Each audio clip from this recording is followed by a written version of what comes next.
Selamat sejahtera. Nama saya Rajesh Kumar, Sekolah Menengah Kebangsaan Holy Methodist. Teluk Intan berdirinya saya di sini untuk menyampaikan pidato yang bertemakan Hargailah sawit kita. Menurut Kamus Dewan edisi keempat, kelapa sawit merupakan sejenis tumbuhan yang buahnya menghasilkan minyak. Sawit berasal daripada Afrika Barat. Pertama kali sawit dibawa masuk ke negara Malaysia pada tahun 1870-an. Sebagai tanaman hiasan. Namun begitu, sebenarnya terdapat banyak fungsi sawit kelapa manusia sejagat.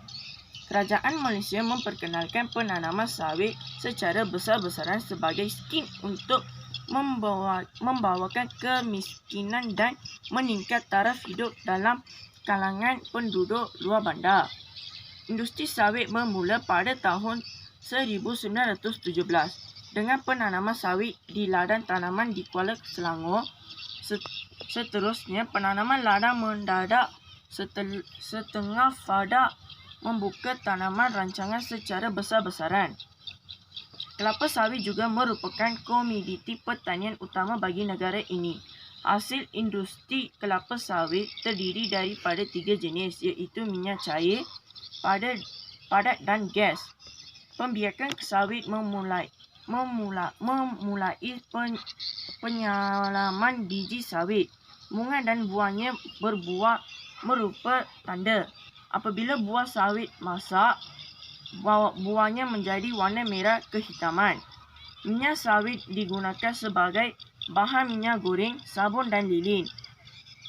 Hapasnya boleh dijadikan makanan termak, contohnya makanan ayam. Tepurungnya pula boleh dijadikan tanaman bakar atau goreng. Pihak bertanggungjawab terhadap pembangunan industri komoditi utama negara ialah Kementerian Perusahaan Peladang dan Komoditi MPOB.